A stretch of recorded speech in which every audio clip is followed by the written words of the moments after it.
Hello, welcome to Miniature Realms. My name is Stuart. For those of you that have been following my new journey into the Games Workshop's Battle of Five Armies, so 10mm fantasy based on the warmaster rules, there's a bit of an unboxing or old re-looking at an original starter set, and I've recently put out a project vlog number 1. In both I mentioned Copplestone Castings, who make a lovely range of 10mm fantasy miniatures, very much I believe in the style the Games Workshop original plastic strips are done in, and I initially feel that they might well be the best thing for me to use to supplement those armies. They're also, the Games Workshop ones are all out of print, very hard to get hold of, so I'm looking for more affordable ways of doing it, and just for different troop types. The expanded range that Games Workshop did is very, very collectible and very, very expensive, and as much as I like it, it's not the kind of money I really want to spend on miniature wargaming. To be honest with you, I like it to be generally affordable. I'm a collector for gaming rather than collector for a collector's sake. If it means I end up with cool things, great, but I'm not going to spend to the point where it's costing me more than 28mm miniatures, which is a lot more. So anyway, what you see in front of you on the desk here, or in front of me on the desk here, is my initial kind of order from Copplestone Castings. I did a bit of a selection of what they had. It's not everything I'm going to need at all, not even close, but there are a few things I was interested in picking up and seeing a little bit closer to. So I thought I will try and keep this as brief as possible, because I want to look at all these different troop types, but I'm not going to spend ages on each individual model looking at it from all sides. I'll kind of grab a strip from each box and we'll take it as we go. So the first pack up is 10mm half orcs with spears. Now there's a few things to consider when I ordered these. I've ordered just the one set. I thought they might work for Uruk-hai, them being slightly larger than the standard orcs. The Tolkien's it's a bit strange the way Tolkien handles orcs and goblins. The names are used interchangeably a little bit. They're not quite the same distinction you see in a lot of other fantasy. And I know in the 28mm Middle-earth strategy battle game, there are orcs and goblins. They are separate profiles. Goblins are definitely smaller, and they've definitely separated them out in the films, with your Moria goblins, with your Goblin King, Goblin Town goblins, more than Tolkien did in his writings. There are definitely different styles and different tribes of orcs in different areas, whether it's from Mordor, whether it's from Gundabad, and some are bigger than others.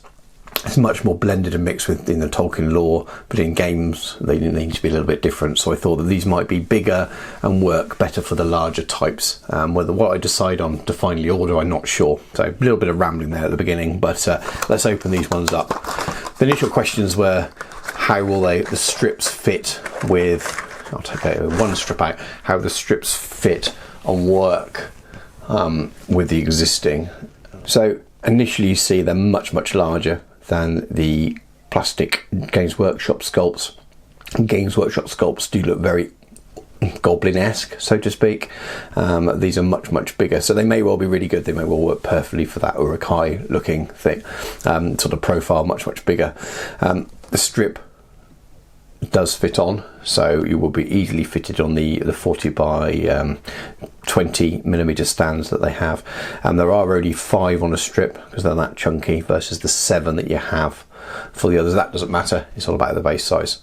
So let's actually look at the sculpts themselves, and they look pretty good. Fairly simple sculpts, which is what you need, but they do, just for me, and it might just be my interpretation, the faces and the way they're sculpted just seems to match the aesthetic of the GW one. So the next pack up is evil characters, and I couldn't resist buying these. These just look like they're going to be fun. So you've got a bit of a mix. It looks like you've got a Nazgul in here and other sort of notable characters. So I thought I just had to pick them up. It might be a little bit tricky to work out what they all are, but that's clearly supposed to be a Nazgul on a fell beast. Doesn't look like the film too much. I quite like the miniature. It is a little bit quirky. I might be tempted to trim that bit away and try and reposition the head or something, but it's quite clear what it is, and the style would fit and work. I think someone's already mentioned in one of the comments, I think it was John Kitchen actually, about using the pieces from chess sets and things like that were around at the time. They're much closer to the sort of Peter Jackson look from the films, but I don't hate that. But if I can find something that matches slightly closer, at least with the beast anyway, I may look to use a different miniature. This looks like another Nazgul, but this one on a horse. I like that a lot. That's very kind of Fellowship of the Ring style. He will work just fine. I wouldn't see any reason to be looking to change that.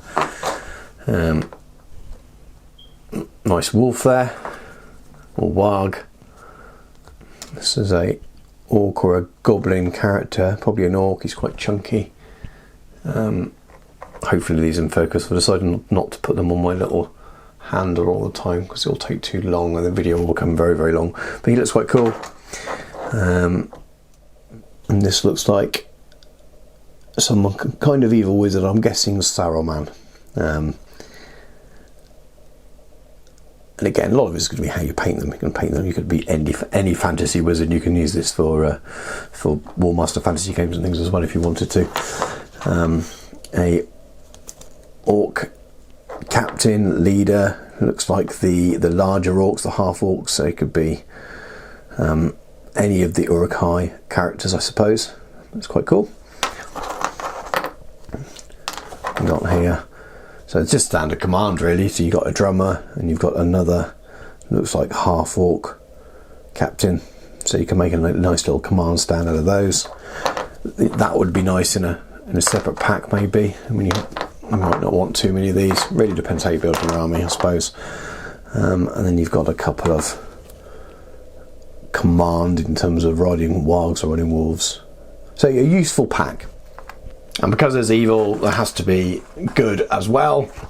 So these are the 10mm heroes and halflings. Now I've seen these around a lot over the years. You can clearly get your fellowship here.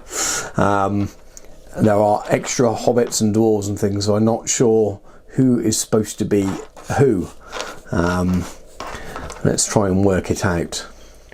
There we go. It's quite hard to work them all out perfectly, but I'm pretty sure you've got your fellowship plus a couple of extras. So this one here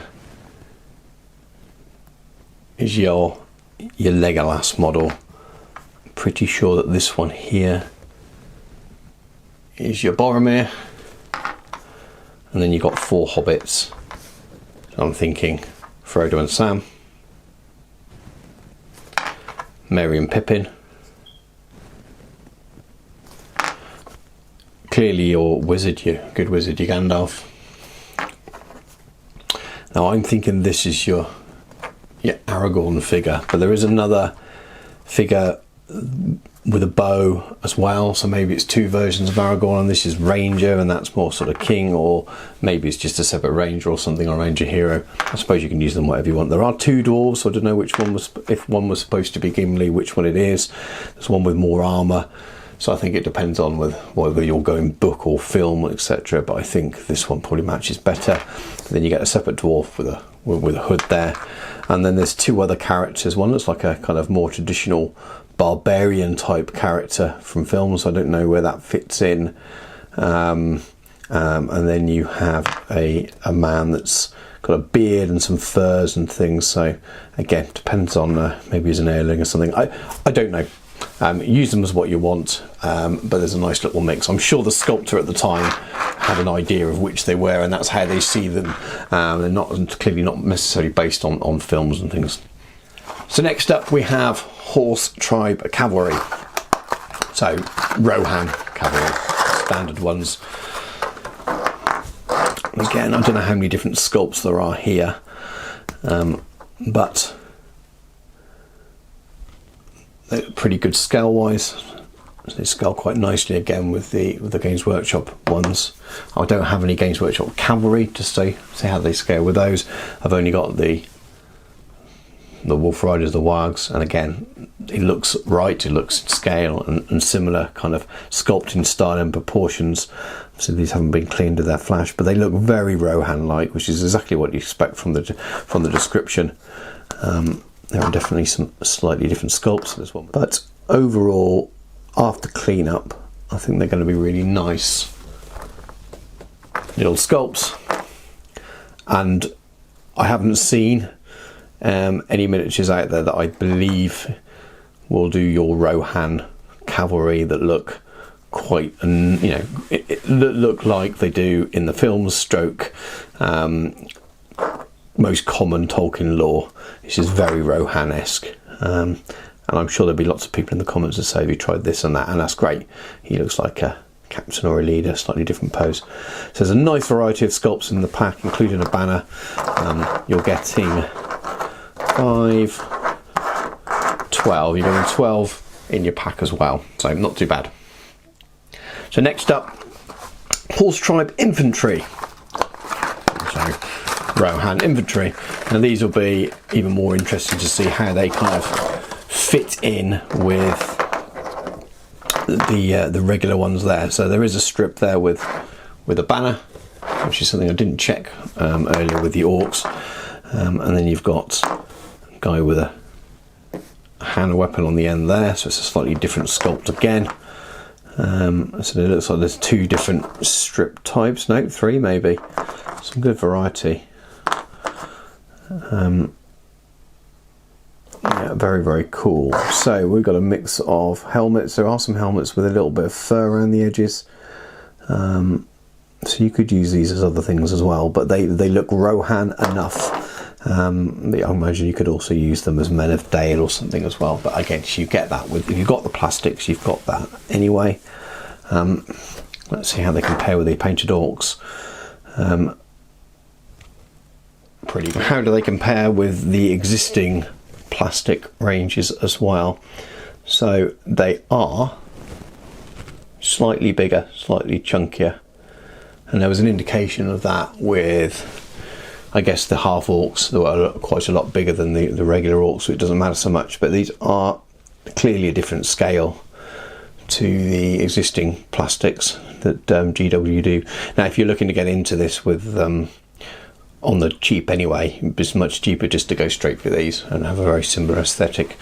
So they are clearly bigger 10mm than these. So these are Men of Dale. I'm not going to worry too much because I can't get hold of these. If I was picking one or the other from scratch, and I didn't get hold of these quite luckily, I might just go for these, but you do get 7 on a strip here.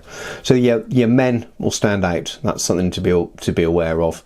I can't see in the games I'm playing it being too much of an issue, because I think if I'm using Rohan, it's going to be against orcs and not necessarily allying with Men of Dale, so to speak. So in the games I've got planned, I don't think it'll be odd if they were in the same army. The slight scale change, it might annoy me slightly, but it is what it is. But in terms of refighting Helm's Deep or doing games with Men of Dale, these are great. I might be wrong, but I suspect that the scale, a lot of the 3D prints that you've got at the moment might be towards this, the chunkier side than this, but I'll be interested to see if I get hold of some of those in the future. Horse Tribe Archer's Foot, so again Rohan archers rather than strips of regular fighting troops. And again, let's go straight in for the scale. I imagine, yeah, they are definitely bigger. So definitely something to consider if you are planning on mixing and matching, which might make it a little bit harder to add to your Dale armies. But like I said, it's cheaper just to go from these from the start, and the aesthetic is very, very, very similar. And if you, I've been talking to some people recently looking at writing more and more lists, which are more of a conversion for the Warmaster Revolution rather than using Battle of 5 Armies. Which is essentially the same rules anyway, but there might be some minor changes. So if you're looking just to do sort of Middle-earth gaming at Warmaster, going in with Copplestone Castings and some of the other miniatures might be a much cheaper way of doing it. And my own personal project is going to start with Battle of 5 Armies as a set and playing that game, but it may well expand out into sort of Middle-earth in 10mm, using the more updated rules and Lord of the Rings lists which don't exist in there, or some kind of amalgamation, so I won't mind so much. But the scale is definitely chunkier, but the quality of the sculpts and things are great, and I do like the style of the sculpts. but they are definitely kind of heroic 10s, shall we call them. In a moment I'll see how well they match up with, funnily enough, the Warlord's Epic Scale, which is 13.5mm to the eye, because I have a feeling that these might well be a bit more in that kind of realm. So here we are, just that quick scale comparison. They are probably in between the two, to be honest with you. So if these are 13.5mm and the Battle of Five Armies is 10mm, then these sit somewhere in between, which means handily I will maybe grab something else. A couple more quick comparisons for you. So this is a Callistra 12mm miniature, and they're, you know, probably closer than they are to the 10mm Games Workshop. The Callistra's clearly bigger and chunkier, but in terms of the differences it might be the same again the other way. I do have some Pendraken 10mm here as well, so excuse this going in and out of focus as I change and move things around. They are clearly bigger, the Copplestone are clearly bigger than Pendraken as well, but it would also work. So like with any manufacturers, there's often what feels like a scale creep from one miniature to the next. I mean, this is going to be out of focus as well, no doubt, but and this is not the most scientific way, but I can't be bothered to move my camera. You're looking somewhere between 11 or 12mm to the eye, around the 11 mark. So maybe I think safely call them heroic 10s. Right, moving on towards the end now, we've got Horse Tribe Royal Cavalry again. So in Games Workshop's Middle-earth strategy battle game, there are Royal Guard, which are sort of more elite troops, the horsemen that were around, the leaders, your Theodens, your Aemers, and looks like they've got kind of plumes on the top of their helmets. Let's have a little closer look. Again, this is a quick whiz through as compared to showing you each sculpt. Again, looks like most of the flash is easy to clear up. The sculpts are very much in line with that kind of just ever so slightly larger scale, the heroic scale, but they do look good, and they will be fine against the Orc range. As I said, it might just be mixing them in with the existing Battle of Five Armies plastic men and elves. They may look slightly chunky, but I think these are a good solution. And the final lot aren't in a box, they're in a bag. So let's break them open and show you what they are. But they are basically mounted good heroes. So there's your mounted wizard, so that'll be your mounted Gandalf. There's a female elf, I'm guessing, so it could be an Arwen or something like that. Then it's trying to work out who all the rest are. It looks like an elf, looks like pointed ears. Man holding sword aloft with much flash. Round shield could be a Boromir, could be an Aragorn. Again, you can use them as what you want. I'm thinking Boromir. There's one with a more flowing cape, looks a bit more like that Aragorn sculpt, so I would be thinking some kind of mounted Aragorn. Again, it depends what you want to use them for. So this is, I am not sure, slightly shorter sword, so maybe it could be a Rohan hero. I do like the sculpt, but I don't know who the sculptor had in mind. But as I said, you can use them as what you want. So another mounted hero, this one with a bit of armour. I like that sculpt a lot. Maybe it's supposed to be an Aragorn, more Aragorn King or something like that. If anyone knows whether they've all been, whether it's ever been written and they've been named, then please do put in the comments. This looks like a Rohan character with the plume on the top, so it's going to be an Aemir or a Theoden.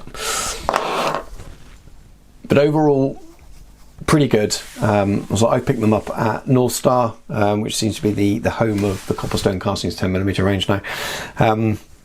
The clean enough sculpts. They obviously got a bit of flash for removal. You've seen them straight out of the boxes, so I haven't had a chance to look at them before. looks like fairly easy flash removal. There doesn't look like to be any major miscasts in the ones I've seen there. So I definitely would recommend them. They are, I would say, sort of towards the higher end of price range for this kind of miniature. You can definitely get a lot more for your buck if you want to go to Pendragon's range. I believe theirs is a 10/12 millimeter range, and I haven't bought any, and I may well do that as well now to see how they could supplement. And I think they maybe will again have that slightly more heroic scale. The Pendragon miniatures that I used in the comparison there was the La Rose's figures, so they're late medieval figures. So again, I think their fantasy range is slightly, from the description, I think it's 10/12 mil, so they might be slightly chunkier. So they are definitely a sort of heroic 10s. It's the style of the sculpt, the reason I went with the Copplestone ones, because they do match that GW style from Battle of Five Armies. I didn't realise that the scale from the humans would be that much bigger, so that's something for me to consider in terms of creating a Rohan army for use against orcs and uruks and things. It makes no difference at all, because I'm not going to be using the Men of Dale allying them. And again, if I went for the Copplestone Castings, then their own version of Minas Tirith, I can't remember what they call them off the top of my head, but you get the idea. Again, they would probably be fighting against orcs and things as well. And if I was doing sort of pen and all type Siege of Minas Tirith, then they would have the Rohan with them, so that wouldn't matter. It'd only be if I wanted to sort of bring in the elves, using the GW elves from the Battle of Five Armies set, that there may be an issue. And again, you could always say the elves are slightly slighter in their build anyway. So it'd only be the Men of Dale, and the Men of Dale wouldn't really be fighting so much with these anyway, so I don't see there's a major issue. I wish they were exactly the same scale, of course, but that's the nature of mix and match manufacturers, and sometimes within existing manufacturers' own ranges they have a bit of scale creep and things, so nothing too much to worry about. For me, it's about the aesthetics and the quality of the sculpts, and I'm pretty happy they're what I expected, really. So anyway, I'll leave it at that. Hopefully anyone's following us along and thinking of doing a similar project, where you'll find this video useful. I definitely think that the cheapest way to do some Middle-earth gaming may well be just to pick up the free Warmaster Revolution rules online, get the PDF, and go straight in with some 10mm fantasy ranges like this, and potentially skipping buying a £300 box of Battle of Five Armies if that's all you can get hold of on eBay. I am going to go through that journey though of kind of doing the Battle of Five Armies thing, and then look to expand into 10mm Middle-earth gaming as well, and that may well be using the Revolution rules with from chatting to someone online the other day, and I won't mention their name yet because I haven't asked them if I could, but I know they're thinking about working on some army lists to go with Warmaster Revolutions for Middle-earth, and converting over from the sort of things you see in the Middle-earth strategy battle game kind of thing, so that would be cool. Anyway, thanks very much for watching. Please consider giving the video a like if you enjoyed it, and subscribe to the channel, and I will catch you soon.